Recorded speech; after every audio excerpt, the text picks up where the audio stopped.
सभी साथियों को मेरा नमस्कार। मैं शुभम चतुर्वेदी हूँ। अभी इस समय हम मैत्री शरण जी गुप्त के निवास पर बैठे हुए हैं। मैं मध्य प्रदेश के राजस्थान बॉर्डर के नीमच ज़िले से आया हूँ और जब मैंने इस विज़न के बारे में फर्स्ट बार जाना था, फर्स्ट बार सुना और सर से मैंने बात की तो मेरी इच्छा हुई, क्यूरियोसिटी बढ़ी कि इस विषय को आगे कैसे बढ़ाया जाए, क्या हम कर सकते हैं। क्योंकि मेरा कार्य क्षेत्र इस प्रकार का था कि मैं इस विषय को खुल के नहीं कर पा रहा था। उस जो भी उसमें एक ऑब्जेक्ट जो मुझे लगे तो कुछ भ्रांतियाँ मन में थी। आज सर से मिला, बहुत सारे विषयों पर डिस्कस हुई। तो मेरा ये मानना है कि अगर हम आने वाले समय में एक अच्छा भारत चाहते हैं तो अच्छे वाले भारत के निर्माण की जिम्मेदारी हमारी बनती है। हम कैसा भारत चाहते हैं, कैसा हमारा भारत था, जो हमारी जिम्मेदारी हम इसको कैसे निभाते हैं। सर अक्सर बताते हैं कि हमें कुछ ज़्यादा नहीं करना है, हमारा मोबाइल उठाना है, हमारे मोबाइल्स में जो हमारे कॉन्टैक्ट हैं वगैरह उन लोगों को जोड़ना है। ये अक्सर बात करते हैं कि हमारे संपर्क में आए हुए हमारे नज़दीकी लोगों को जोड़ा जाए। वो इसलिए कहा जाता है कि एक अच्छी बात जब अच्छा परिवार का व्यक्ति, उसका शुभचिंतक जब अपने खास लोगों को कहता है तो उसकी बात का प्रभाव होता है। जब अच्छी बात अच्छा व्यक्ति कहेगा तो ज़्यादा सर्कुलेट होगी।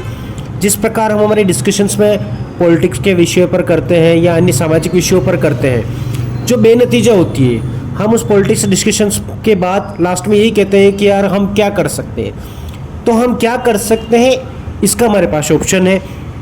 और जब भी किसी नए ऑर्गेनाइजेशन, नए संगठन की शुरुआत होती है तो शुरुआती दौर में कुछ लोग कहते हैं कि सक्सेस नहीं होगा या ये फिजूल है, ये बेकार की चीज़ें हैं। मगर आप जितने भी संगठन की बुनियादी स्तर की शुरुआत देखोगे तो वो इसी प्रकार हुई है।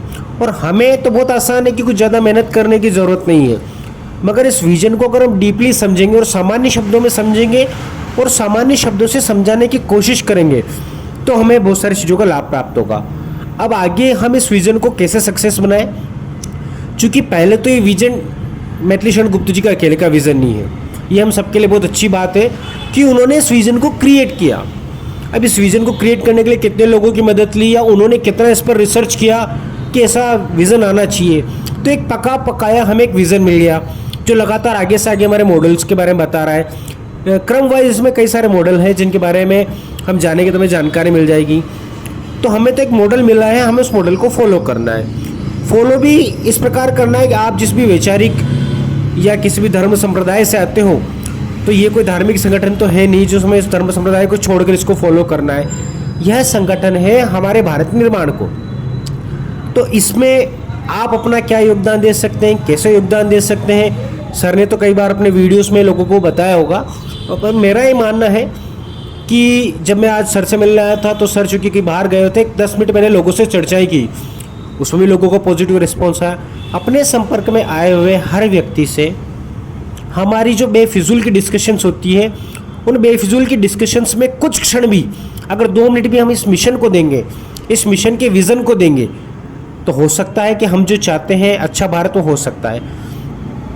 लगातार इस मिशंस में क्रमवाइज तरीके से बताया गया है कि कैसे कैसे आगे हमारा मिशंस पूर्ण रूपेण शुद्ध रहेगा और शुद्धता के लिए कितने फिल्टर प्लांट लगे हुए हैं कि कहीं पर भी कोई गलत चीज़ आगे नहीं जाएगी।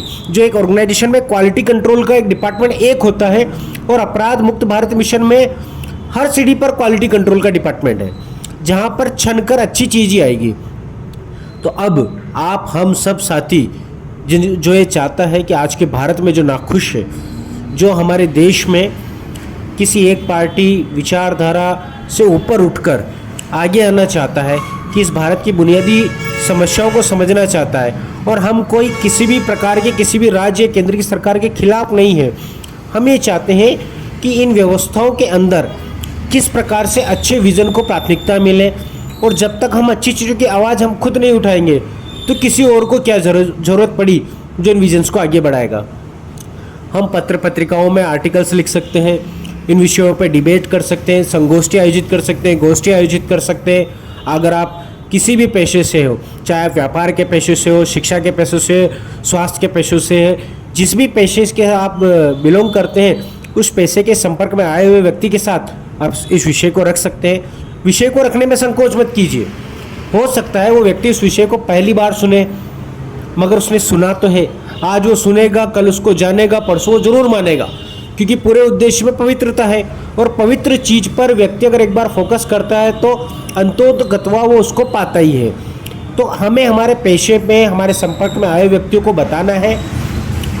और जब आपने देखा होगा MLM करने वाली कंपनियां भी फ्रॉड को आगे से आगे बढ़ा देती है, झूठ बेचने वाले लोग भी बेच देते हैं, गलत प्रोडक्ट को बेचने वाले लोग भी मार्केट में बेच देते हैं। तो हम इस प्रकार के डोर टू डोर सेलर नहीं हैं। आप और हम सब लोग एक जागरूक भारत का निर्माण करने के लिए निकले हैं, तो हमें उस जागरूकता का बेड़ा उठाना पड़ेगा और वाकई में समझना होगा। जब तक आप और हम खुद जो नहीं समझेंगे कि हमारी नीड है, तब तक हम इसको आगे नहीं बढ़ा पाएंगे। वैसे आप सर के वीडियो देखते हैं, वर्तमान में सोशल मीडिया साइट्स पर सारी चीज़ें उपलब्ध हैं, सर हमेशा उपलब्ध रहते हैं। आपकी जो भी क्वेरीज हो उनसे आप बात कर सकते हैं। आप कोशिश ये करें इस विषय को कैसे आगे बढ़ाया जाए। अगर आपको आइडियाज़ चाहिए तो बहुत जल्दी हम बहुत सारे आइडियाज़ पे डिस्कशंस भी करेंगे, मगर इस उद्देश्य की पवित्रता को आपको समझना होगा कि इसका उद्देश्य क्या है। हमारा उद्देश्य केवल विज़न। मैथिली शरण जी गुप्त कोई अपने एक पार्टी नहीं बनाना चाहते या खुद का कोई एकाधिकार नहीं चाहते। उनके जीवन का जो अनुभव है, अब आप सोचिए कि मध्य प्रदेश में इतने बड़े पद पर रहने वाला व्यक्ति एक निस्वार्थ भाव से एक विजन के ऊपर काम कर रहा है। वो चाहते तो किसी भी पार्टी वगैरह के अंदर किसी पद को प्राप्त कर सकते, उनके लिए बहुत आसान था, मगर वो हमें सेवा का एक मौका दे रहे हैं, हमसे जुड़ने का, आपस में जुड़ने का, एक दूसरे के दृष्टिकोण के साथ में मिलकर काम करते हुए उस 21 सूत्री मांगों, और आपने अगर मांगे पढ़ी है तो आप सोचोगे ये तो आपकी और हमारी ज़रूरत है। मैं एक मध्यम वर्गीय परिवार से आता हूँ, मैं एक PhD का स्कॉलर हूँ, तो मैं इन सारी चीज़ों को समझ सकता हूँ। इन सारी चीज़ों को लगभग मैंने महसूस किया है, इन सारी प्रॉब्लमों को फेस किया है। अगर मैंने इन चीज़ों को फेस किया तो मैं कभी नहीं चाहूँगा कि मेरे आने वाले जनरेशन, मेरे बच्चे उस चीज़ को भुगते। तो अगर हम नहीं चाहते कि हमारी आने वाली पीढ़ी उस चीज़ का सामना करे, उन बुरे सपनों को जो हमारे जीवन में घटित घटनाएं घटी वो भोगे, तो इसकी जिम्मेदारी तो हमारी बनती है। आज अपने परिवार को चलाने की जिम्मेदारी हमारी है, तो इस सोसाइटी को चलाने की जिम्मेदारी भी हमारी है। हम इससे नकार नहीं कर सकते क्योंकि हम सोसाइटी के सदस्य हैं। तो अपनी जिम्मेदारी, अपनी गंभीरता को हमें समझते हुए कुछ क्षण जीवन में, अगर आप पूरा जीवन नहीं दे सकते, पूरा साल नहीं दे सकते, महीना नहीं दे सकते, सप्ताह का एक दिन नहीं दे सकते, दिन का 1 घंटा नहीं दे सकते, मगर प्रतिदिन का 5 मिनट दीजिए। 100 लोगों से आप दिन भर में मिलते हैं तो 5 व्यक्तियों को चिन्हित करके उनसे चर्चा कीजिए। विषय बहुत अच्छा है, विषय का उद्देश्य बहुत अच्छा है, और कल कहीं ऐसा ना हो कि ऐसा विजनरी, ऐसे विजन को सोचने वाले लोग ना रहें और फिर हम आप कहें कि बहुत देर हो चुकी है।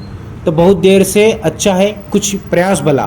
तो मैं आशा करता हूँ कि आप सब हम लोग मिलकर इस पवित्र उद्देश्य को आगे बढ़ाएंगे, और ये उद्देश्य हमारा है, हम सबका है, और कहीं ना कहीं हम सब आपस में मिलकर एक अच्छा स्वर्णिम भारत के निर्माण में अपना योगदान देंगे।